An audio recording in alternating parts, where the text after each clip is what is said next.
Tem o capítulo 7, que fala dos 144 mil.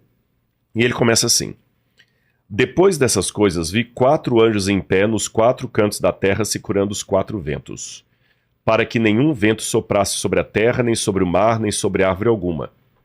Por que 4? Bom, 4 a gente já aprendeu. O que é 4? Perfeição. Não, é... 7 que é perfeição. É.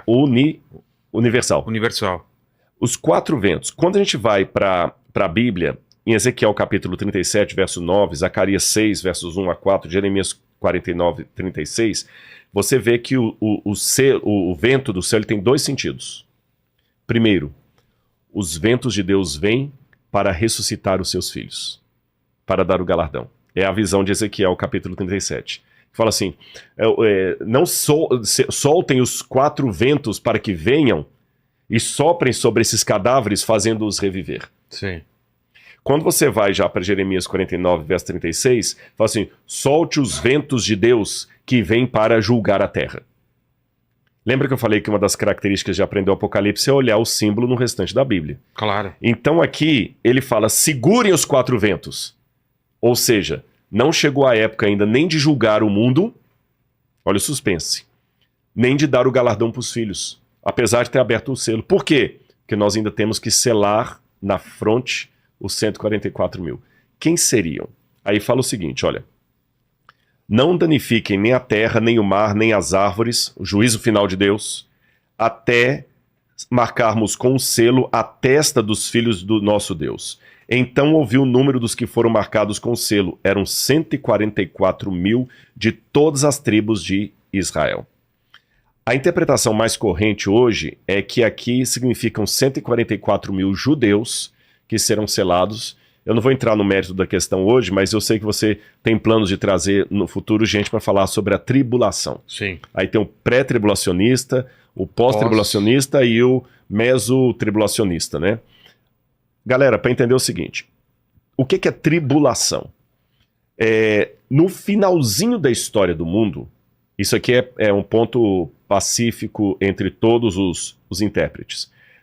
Antes que o mundo chegue assim ao primeiro minuto da eternidade, haverá uma grande tribulação. Nessa grande tribulação, o anticristo vai dominar a terra com uma força muito grande.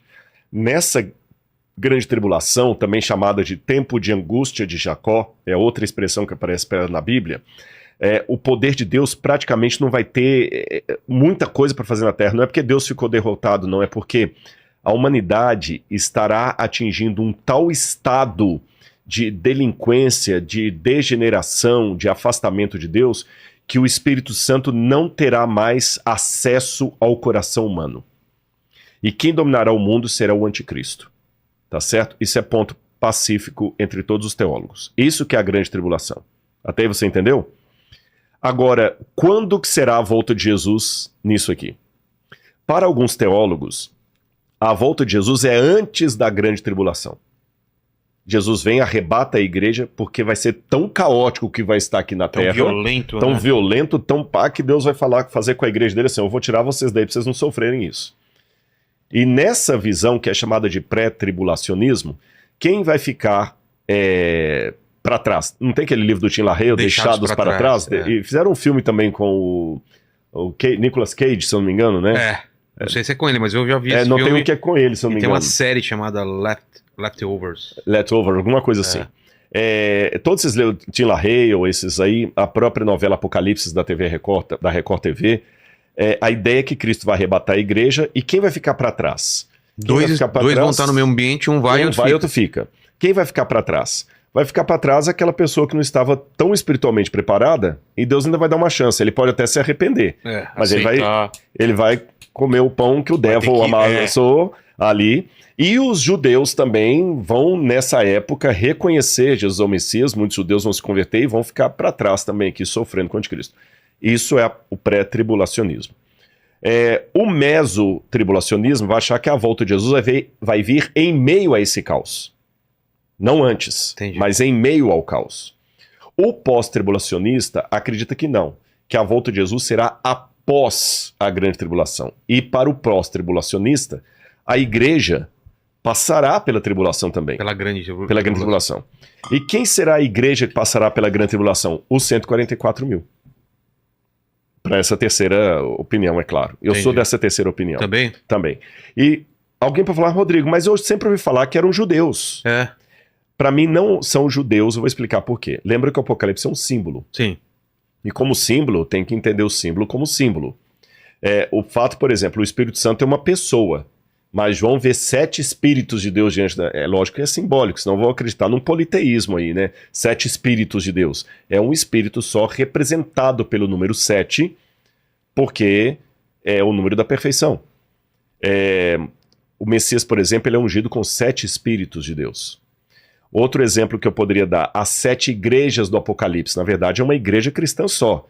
Mas ele divide essa igreja cristã em 7 igrejas para representar a plenitude da igreja cristã. Compreende? Entendi. Então, para mim, por que fala 144 mil judeus? Olha que, se eu pegar literalmente aqui, eu tenho alguns problemas. Primeiro, porque fala que o número é 144 mil. Será que é número literal? Segundo, não envolve judias, mulheres, só homens.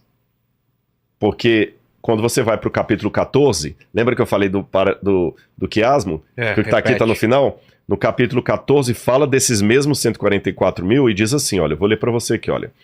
Capítulo 14, versículo 1. Olhei e eis que o cordeiro estava em pé sobre o monte Sião, e com ele estavam os 144 mil que tinham escrito na testa o nome do cordeiro e do seu Deus.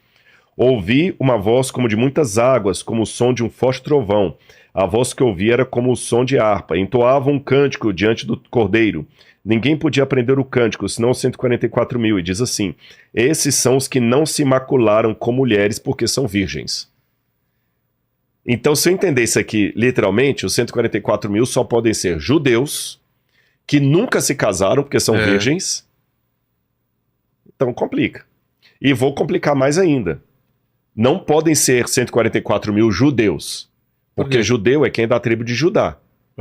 Aqui fala que era 12 mil da tribo de Naftali, 12 mil da tribo de Zebulun, 12 mil da tribo de... Só não tem a tribo de Dan aqui, só não tem Dan. Essa teoria, então. Então, para mim, é um símbolo. Paulo fala na carta aos Romanos que o Israel de Deus hoje é a igreja. Você entendeu? Ele falou assim, olha, Deus pode suscitar descendentes para Abraão dessas pedras. Então, embora eu, Rodrigo, tenha ascendência judaica lá no meu Pereira, por causa de cristãos novos que fugiram da Inquisição, independente disso aí, quando eu aceito a Jesus como Messias, espiritualmente, à luz do Novo Testamento. Um rabino ia achar isso aqui ridículo, o Ravi Sani não ia concordar com isso, nem o Rabino Ventura. Estou falando à luz do Novo Testamento.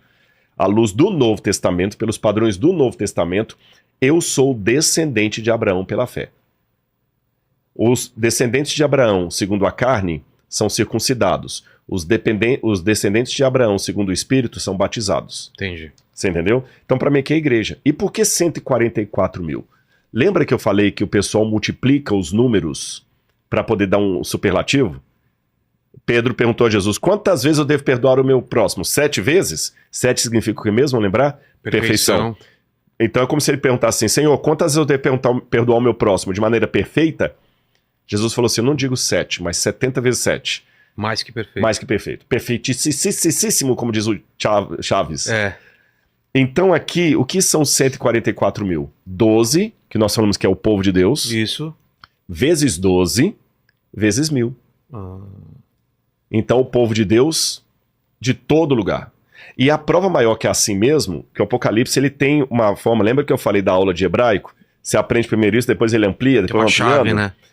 Depois que ele fala de 144 mil, imediatamente ele fala assim, depois dessas coisas, eis uma grande multidão, que ninguém podia enumerar, de todas as tribos, nações e povos e línguas de pé diante do trono e do cordeiro, vestidos de vestes brancas com ramos de palmeiras nas mãos. Então aqui ele amplia a visão anterior. Então para mim, esses 144 mil são aquela multidão de sinceros, judeus ou não judeus. Que até eu, particularmente, quando falo o seguinte, os judeus ficarão para trás, isso para mim é muito antissemita, soa muito antissemita. Você entendeu? Soa como muito antissemita. Forem vão ser castigados. Vão ser castigados. Né? Eu particularmente respeito quem pensa assim, mas esse negócio que os judeus vão ser deixados para trás para sofrer a tribulação, isso para mim é muito antissemita. Eu não endosso. Respeito